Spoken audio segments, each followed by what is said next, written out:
حضرت شیبی رحمۃ اللہ علیہ کہتے ہیں کہ حضرت عمر رضی اللہ تعالیٰ عنہ اور حضرت ابی بن کعب رضی اللہ تعالیٰ عنہ کے درمیان کھجور کے ایک درخت کے بارے میں جھگڑا ہو گیا۔ حضرت عمر رضی اللہ تعالیٰ عنہ نے فرمایا، آؤ ہم آپس کے فیصلے کے لیے کسی کو ثالث مقرر کر لیتے ہیں۔ چنانچہ ان دونوں حضرات نے حضرت زید بن ثابت رضی اللہ تعالیٰ عنہ کو اپنا ثالث بنا لیا۔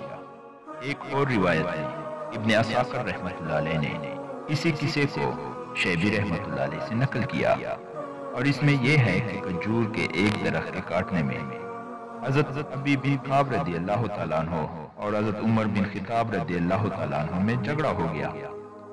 اس پر حضرت ابی رضی اللہ تعالیٰ عنہ رو پڑے اور فرمایا، اے عمر رضی اللہ تعالیٰ عنہ، کیا تمہاری خلافت میں ایسا ہو رہا ہے؟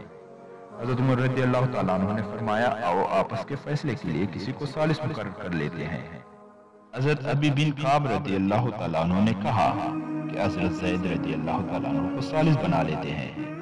حضرت عمر رضی اللہ تعالیٰ عنہ نے فرمایا، مجھے بھی پسند ہے۔ چنانچہ دونوں حضرات گئے اور حضرت زید رضی اللہ تعالیٰ عنہ کے پاس اندر داخل ہوئے تو حضرت زید رضی اللہ تعالیٰ عنہ نے حضرت عمر رضی اللہ تعالیٰ عنہ کو اپنے بستر کے سرحانے بٹھانا چاہا اور یوں کہا، اے امیر المومنین، یہاں تشریف رکھیں۔ حضرت عمر رضی اللہ تعالیٰ عنہ نے ان سے فرمایا، یہ پہلا ظلم ہے جو آپ نے اپنے فیصلے میں کیا، میں تو اپنے فریق مخالف کے ساتھ بیٹھوں گا۔ حضرت ابی رضی اللہ تعالیٰ عنہ نے اپنا دعویٰ پیش کیا، جس کا حضرت عمر رضی اللہ تعالیٰ عنہ نے انکار کیا۔ حضرت زید رضی اللہ تعالیٰ عنہ نے حضرت ابی رضی اللہ تعالیٰ عنہ سے کہا، قاعدے کے مطابق انکار کرنے پر مدعی علیہ کو قسم کھانی پڑتی ہے، لیکن میں آپ سے درخواست کرتا ہوں کہ آپ امیر المومنین رضی اللہ تعالیٰ عنہ کو قسم کھانے کی زحمت نہ دیں، اور میں امیر المومنین کے علاوہ کسی اور کے لیے یہ درخواست نہیں کر سکتا۔ حضرت عمر رضی اللہ تعالیٰ عنہ نے اس رعایت کو قبول نہ کیا بلکہ قسم کھائی، اور انہوں نے قسم کھا کر کہا، حضرت زید رضی اللہ تعالیٰ عنہ صحیح قاضی تب بن سکتے ہیں جبکہ ان کے نزدیک حضرت عمر رضی اللہ تعالیٰ عنہ ایک عام مسلمان کے برابر ہوں۔ حضرت زید بن اسلم رحمۃ اللہ علیہ کہتے ہیں کہ حضرت عباس بن عبد المطلب رضی اللہ تعالیٰ عنہ کا ایک گھر مدینہ منورہ کے مسجد نبی کے بالکل ساتھ تھا۔ حضرت عمر رضی اللہ تعالیٰ عنہ نے اسے مسجد میں شامل کرنا چاہا تو حضرت عباس رضی اللہ تعالیٰ عنہ سے فرمایا، آپ یہ گھر میرے ہاتھ بھیج دیں۔ حضرت عباس رضی اللہ تعالیٰ عنہ نے انکار کر دیا۔ حضرت عمر رضی اللہ تعالیٰ عنہ نے کہا، آپ یہ گھر مجھے ہدیہ ہی کر دیں۔ وہ یہ بھی نہ مانے۔ پھر حضرت عمر رضی اللہ تعالیٰ عنہ نے کہا، آپ خود ہی یہ گھر مسجد میں شامل کر دیں۔ انہوں نے اس سے بھی انکار کر دیا۔ حضرت عمر رضی اللہ تعالیٰ عنہ نے کہا، آپ کو ان تین کاموں میں سے کوئی ایک کام تو کرنا ہی پڑے گا۔ لیکن حضرت عباس رضی اللہ تعالیٰ عنہ پھر بھی تیار نہ ہوئے، اور حضرت عمر رضی اللہ تعالیٰ عنہ نے کہا، اچھا پھر کسی کو آپ ثالث مقرر کر لیں جو ہمارا فیصلہ کر دیں۔ انہوں نے حضرت ابی بن کعب رضی اللہ تعالیٰ عنہ کو مقرر کیا۔ یہ دونوں حضرات اپنا مقدمہ آپ کے پاس لے گئے۔ حضرت ابی رضی اللہ تعالیٰ عنہ نے حضرت عمر رضی اللہ تعالیٰ عنہ سے کہا، میرا فیصلہ یہ ہے کہ آپ ان کی مرضی کے بغیر ان سے یہ گھر نہیں لے سکتے۔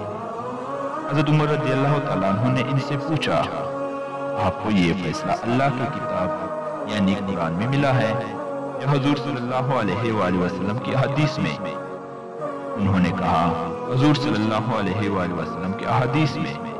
حضرت ابی بن کعب رضی اللہ تعالیٰ عنہ نے فرمایا، اللہ تعالیٰ نے حضرت سلیمان بن داؤد علیہ السلام کی طرف وحی بھیجی کہ وہ بیت المقدس کی تعمیر کریں۔ وہ زمین ایک آدمی کی تھی۔ حضرت سلیمان علیہ السلام نے اس سے وہ زمین خریدی۔ جب اسے قیمت ادا کرنے لگے تو اس آدمی نے کہا، جو قیمت تم مجھے دے رہے ہو وہ زیادہ بہتر ہے یا جو زمین تم مجھ سے لے رہے ہو وہ زیادہ بہتر ہے؟ حضرت سلیمان علیہ السلام نے فرمایا، جو زمین میں تم سے لے رہا ہوں وہ زیادہ بہتر ہے۔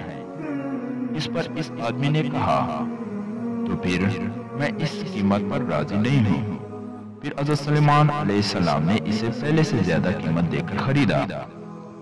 اس آدمی نے حضرت سلیمان علیہ السلام کے ساتھ 2-3 مرتبہ اس طرح کیا کہ قیمت مقرر کر کے پھر اس سے زیادہ کا مطالبہ کر دیتا۔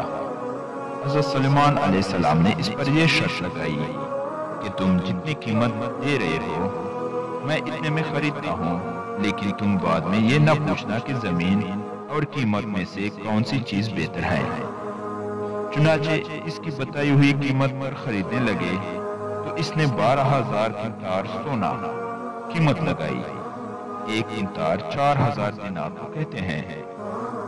حضرت سلیمان علیہ السلام کو یہ قیمت بہت زیادہ معلوم ہوئی تو اللہ تعالیٰ نے ان کی طرف وحی بھیجی کہ اگر تم اسے یہ قیمت اپنے پاس سے دے رہے ہو پھر تم جانو، اور اگر تم ہمارے دیے ہوئے مال میں سے دے رہے ہو تو پھر اسے اتنا دو کہ وہ راضی ہو جائے۔ چنانچہ حضرت سلیمان علیہ السلام نے ایسا ہی کیا، اور پھر حضرت ابی بن کعب رضی اللہ تعالیٰ عنہ نے فرمایا میرا فیصلہ یہ ہے کہ حضرت عباس رضی اللہ تعالیٰ عنہ اپنے گھر کے زیادہ حقدار ہیں، اگر ان کا گھر مسجد میں شامل کرنا ہی ہے تو پھر وہ جس طرح راضی ہوں انہیں راضی کیا جائے۔